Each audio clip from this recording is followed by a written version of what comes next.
नमस्कार।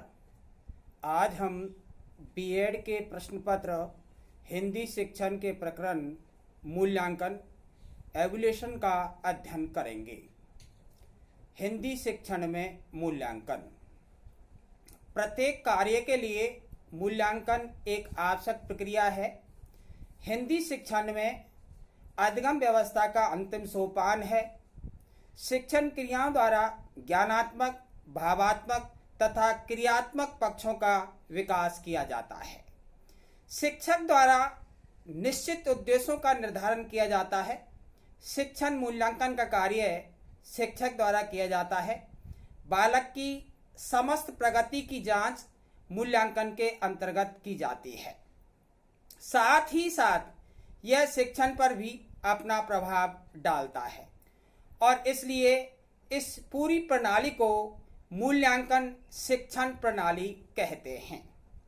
शिक्षक जब उद्देश्य के लिए अधिगम परिस्थितियों का समाधान सावधानी से निर्धारण कर लेता है, तब मूल्यांकन के लिए परीक्षा का निर्माण किया जाता है कि इन उद्देश्यों की प्राप्ति कहाँ तक हो सकी है। विद्वान मेगर का कथन है कि इस सोपान में शिक्षक नियोजित शिक्षण विधियों, प्रविधियों, अनुदेशन तथा अन्य शिक्षण सहायक सामग्री की उपयोगिता का मूल्यांकन करता है, जिससे उनमें सुधार तथा विकास के लिए शिक्षक उत्तम साधनों तथा स्रोतों का प्रयोग अधिगम के लिए करता है, जिससे उसके शिक्षण कौशल का विकास होता है। इसके लिए शिक्षक मानदंड परीक्षा की रचना करता है। मूल्यांकन एक प्रक्रिया है जिसके द्वारा अधिगम परिस्थितियों तथा सीखने के अनुभवों के लिए प्रयुक्त की जाने वाली विधियों एवं प्रविधियों की उपादेयता की जांच की जाती है। मूल्यांकन शब्द शिक्षा तथा मनोविज्ञान में विभिन्न अर्थों में प्रयुक्त किया जाता है तथा इसको कई प्रकार से परिभाषित कर सकते हैं, जो इस प्रकार है। विद्वान क्लार तथा स्टार के अनुसार मूल्यांकन वह निर्णय या विश्लेषण है जो किसी विद्यार्थी के विषय में प्राप्त सूचनाओं के आधार पर निकाला जाता है। दूसरे विद्वान क्लावेन तथा हन्ना के अनुसार विद्यालय में हुए छात्रों के व्यवहार परिवर्तन के संबंध में प्रदत्तों के संकलन तथा उसकी व्याख्या करने के लिए की जाने वाली प्रक्रिया को मूल्यांकन कहते हैं। मूल्यांकन से तात्पर्य शिक्षा के विभिन्न पक्षों में और छात्र के व्यक्तित्व के विविध पक्षों में अनेक साधनों द्वारा किए गए परिवर्तनों तथा विकास का पता लगाना है।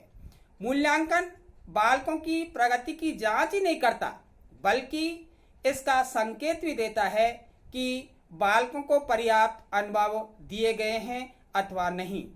मूल्यांकन शिक्षण का अभिन्न अंग है। मूल्यांकन की विशेषताएं। मूल्यांकन हेतु विभिन्न प्रकार की परीक्षाएं आयोजित की जाती हैं। विद्वानों द्वारा मूल्यांकन की विशेषताएं इस प्रकार बताई हैं। नंबर 1, वस्तुनिष्ठता। एक उत्तम प्रकार की परीक्षा वस्तुनिष्ठ होनी चाहिए। अंकन में व्यक्तिगत पक्षों का प्रभाव नहीं होना चाहिए। निबंधात्मक परीक्षा का यह दोष है कि वह वस्तुनिष्ठ नहीं होती है। एक उत्तर पुस्तिका को जितने अधिक परीक्षक देखते हैं, उनके अंकों में उतना ही अधिक अंतर होता है।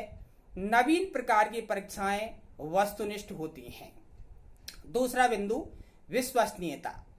अच्छी परीक्षा विश्वसनीय होनी चाहिए। यदि किसी परीक्षा को एक ही समूह को दूसरे बार में तथा उनके अंकों में अंतर नहीं होना चाहिए। निबंधात्मक परीक्षाओं की अपेक्षा वस्तुनिष्ठ परीक्षाएं अधिक विश्वसनीय होती हैं। मानदंड परीक्षा में वस्तुनिष्ठ परीक्षा के प्रश्नों को सम्मिलित करना चाहिए। जब एक ही परीक्षा को एक समूह को विभिन्न अवसरों पर देने पर उनके अंक समान आते हैं, तब उस परीक्षा को विश्वसनीय माना जाता है। तीसरा बिंदु, वैधता। उत्तम परीक्षा वैध होती है। वैधता से तात्पर्य है परीक्षा की सार्थकता से है। जिस मापन के लिए बनाई गई है उसका उसे मापन करना चाहिए। शैक्षिक मापन में परीक्षाओं का वैध होना आवश्यक है, क्योंकि अधिकांश मापन अप्रत्यक्ष रूप से किया जाता है। मानदंड परीक्षा की वैधता गुणक की गणना करनी चाहिए। परीक्षा के अंकों तथा मानदंड परीक्षा के अंकों के सहसंबंध गुणक की गणना करने से वैधता के स्तर की जांच की जा सकती है। चौथा बिंदु है व्यवहारिकता। एक अच्छी परीक्षा की प्रमुख विशेषता यह होती है कि उसका प्रयोग अंकन एवं प्राप्ति प्रदत्तों की व्याख्या करना सरल होता है। किसी भी परीक्षा की रचना छात्रों के अधिगम उपलब्धियों के लिए की जाती है, अतः परीक्षा का व्यवहारिक होना नितांत आवश्यक होता है। मानदंड परीक्षा के निर्माण के समय उसकी व्यवहारिकता को ध्यान में रखना चाहिए। अगला बिंदु है विभेदीकरण। विभेदीकरण मूल्यांकन को सक्षम और अक्षम छात्रों में भेद कर सकने की सामर्थ्य होनी चाहिए। कोई भी परीक्षा तभी विभेदकारी है जब उसका प्रत्येक पद विभेदकारी हो। उसके लिए प्रत्येक पद का विभेदीकरण किया जाता है तथा समुचित विभेदकारी मान वाले पदों को ही परीक्षण में सम्मिलित किया जाता है। अब मूल्यांकन का महत्व। शिक्षा में मूल्यांकन का छात्रों, शिक्षकों और अभिभावकों तीनों की दृष्टि से बहुत महत्व है। छात्र को अपनी प्रगति और योग्यता का पता लगता है, जिससे उसमें आत्मविश्वास का विकास होता है। उसे अध्ययन और परिश्रम करने की प्रेरणा मिलती है। अध्यापक को अपनी शिक्षण विधि और शिक्षा योजना में सुधार करने का अवसर मिलता है। अभिभावकों को अपने बालकों की प्रगति का ज्ञान होता है। शिक्षा में मूल्यांकन का महत्व इस प्रकार है। नंबर 1, योग्य छात्रों के चयन में सहायक। मूल्यांकन के माध्यम से छात्रों की उपलब्धि स्तर की जानकारी हो जाती है। कौन सा विद्यार्थी किस स्तर के योग्य है, इसका निर्णय मूल्यांकन द्वारा किया जाता है। छात्रों की योग्यताओं के आधार पर ही शिक्षण विधियों का प्रयोग किया जाता है। अगला बिंदु है पाठ्य विषयों के चुनाव में सहायक। छात्रों की विशिष्ट योग्यताओं के अनुरूप उन्हें उपयुक्त विषय चयन में सहायता दी जाती है। अगला बिंदु है छात्रों के मार्गदर्शन में सहायक। मूल्यांकन के द्वारा छात्र की रुचियों, क्षमताओं, योग्यताओं, दृष्टिकोणों आदि का पता चलता है। छात्रों की इन व्यक्तिगत योग्यताओं का पता लगाकर उन्हें व्यक्तिगत, शैक्षिक तथा व्यावसायिक मार्गदर्शन दिया जा सकता है। अगला बिंदु है छात्रों को अध्ययन के लिए प्रेरित करना। मूल्यांकन की परीक्षा प्रक्रिया छात्रों को अध्ययन के लिए प्रेरित करती है। परीक्षा में सफलता प्राप्त करने हेतु छात्र अध्ययन के लिए प्रेरित होते हैं। अगला बिंदु है छात्रों की प्रगति का ज्ञान। मूल्यांकन प्रविधियों से शिक्षक को ये ज्ञात होता है कि छात्र अपनी योग्यता अनुसार पाठ्य विषयों में प्रगति कर रहा है या नहीं। इस प्रकार विद्यार्थियों द्वारा किए गए परिश्रम की जांच की जाती है। अगला बिंदु है निदानात्मक शिक्षण में सहायक। मूल्यांकन द्वारा सीखने की विशिष्ट कठिनाइयों का पता लगाया जाता है। कौन सा छात्र भाषा के किस क्षेत्र में कमजोर है, किसे शुद्ध उच्चारण नहीं आता, किसकी लिखित अभिव्यक्ति में दोष है, कौन अक्षर विन्यास संबंधित त्रुटि करता है, कौन वाचन में कमजोर है, आदि बातों की जानकारी मूल्यांकन से होती है। अगला बिंदु है हिंदी शिक्षण के उद्देश्यों की प्राप्ति में सहायक। शिक्षण से पूर्व कुछ शिक्षण लक्ष्यों का निर्धारण किया जाता है और अपेक्षित व्यवहारगत परिवर्तन के आधार पर उन उद्देश्यों की प्राप्ति का पता लगाया जाता है। छात्रों के व्यवहार परिवर्तन के स्तर की जांच मूल्यांकन की विभिन्न विधियों द्वारा की जाती है।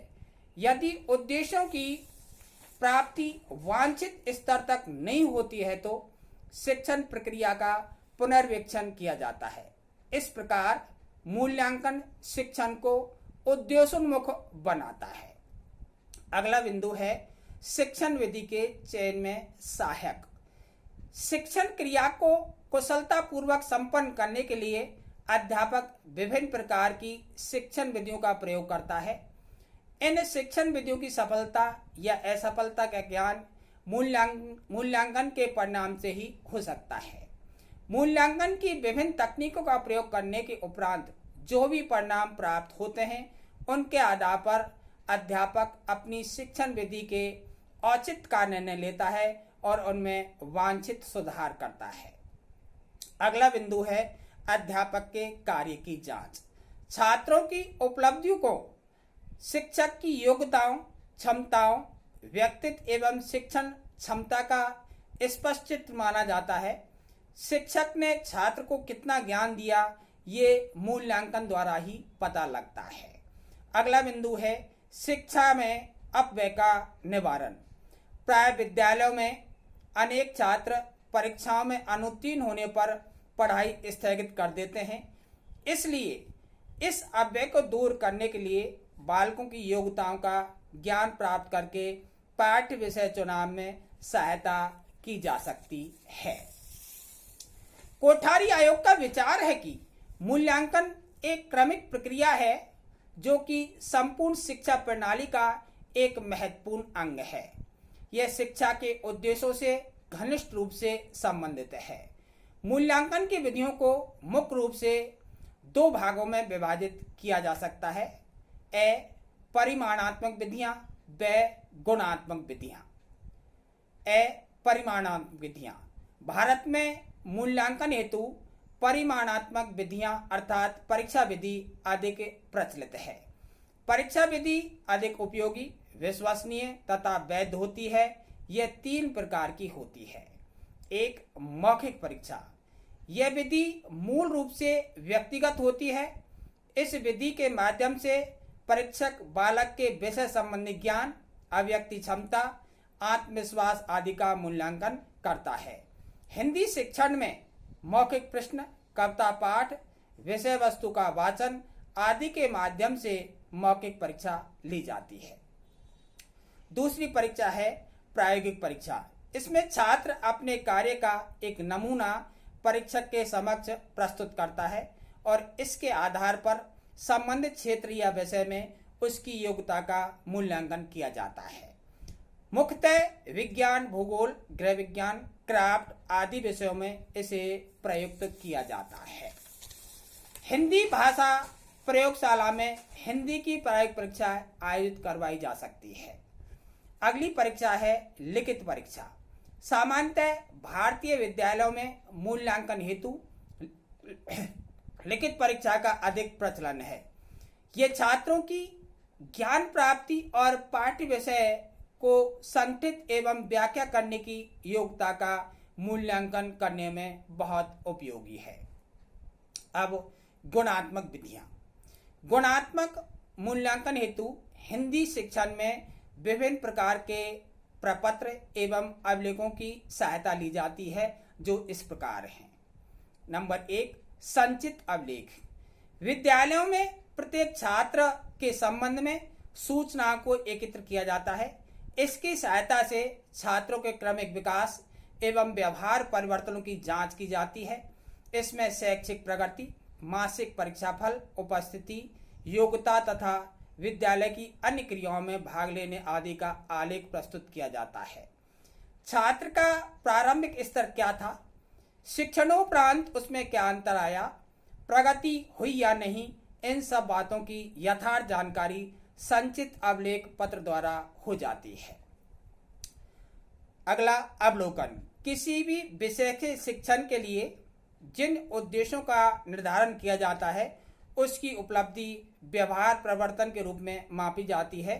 परीक्षा के द्वारा इस उपलब्धि का आंशिक मूल्यांकन ही हो पाता है।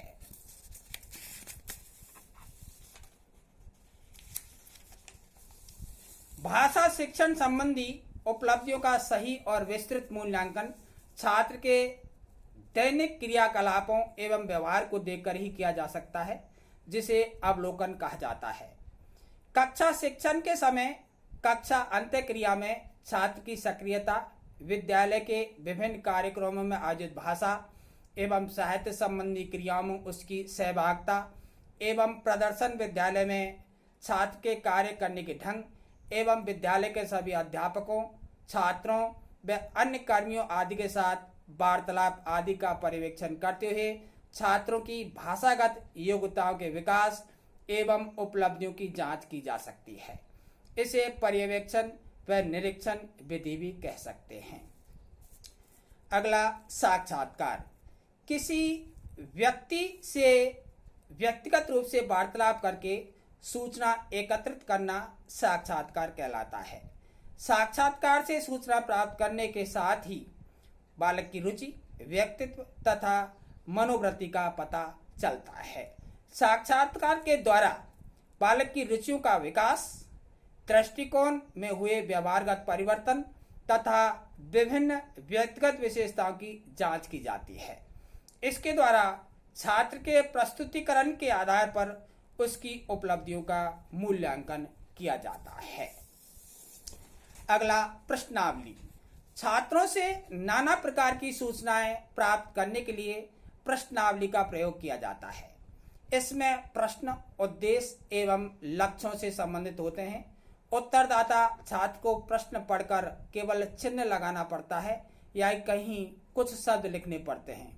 प्रश्नों के उत्तर अनुक्रिया से बालक के ज्ञान, अभिरुचि तथा अवृत्ति का पता लगाया जाता है। इन्हीं के आधार पर आवश्यकता अनुसार आंकड़े भी एकत्रित किए जाते हैं। अगली परीक्षा, क्रम निर्धारण मापनी। यह रेटिंग स्केल के नाम से भी अधिक जानी जाती है। इसमें कुछ कथन दिए जाते हैं, उनका 3, 5, 7 बिंदुओं तथा सापेक्ष निर्णय करना होता है। इसका प्रयोग उच्च कक्षाओं के छात्र के लिए किया जाता है, क्योंकि निर्णय लेने की शक्ति छोटी आयु के छात्रों में नहीं होती। शिक्षक भी प्रत्येक छात्र के मापन के लिए इसका प्रयोग करता है, परंतु शिक्षक को प्रत्येक मूल्यांकन से भली प्रकार से परिचित होना चाहिए। क्रम निर्धारण मापनी के कथन स्पष्ट तथा विशिष्ट व्यवहारों से संबंधित होने चाहिए। अगली, जांच सूची। लिखित तथा मौखिक परीक्षाएं छात्रों के ज्ञानात्मक पक्ष की परीक्षा करती हैं और प्रयोगात्मक परीक्षाएं कौशल तथा क्रियात्मक पक्ष की जांच करती हैं। जांच सूची का प्रयोग अभिरुचियों, अभिवृत्तियों तथा भावात्मक पक्ष के लिए किया जाता है। इसमें कुछ कथन दिए जाते हैं। उन कथनों के संबंध में छात्रों को हाँ अथवा नहीं में जवाब देने होते हैं। इस प्रकार के कथनों की रचना विशिष्ट उद्देश्यों हेतु की जाती है, जैसे बालकों की शिक्षण में रुचि की जांच करने के लिए। अब पाठांतर्गत पाठोपरांत मूल्यांकन। पाठांतर्गत मूल्यांकन।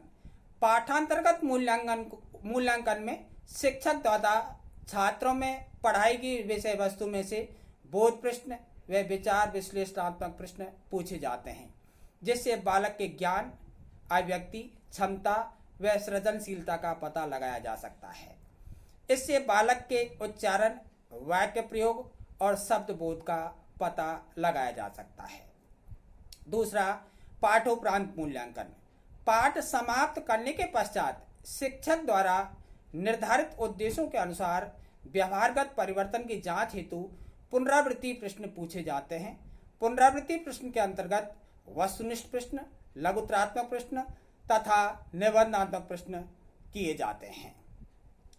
आज का प्रकरण पूर्ण हुआ। दूसरा टॉपिक अगले कालांश में। धन्यवाद।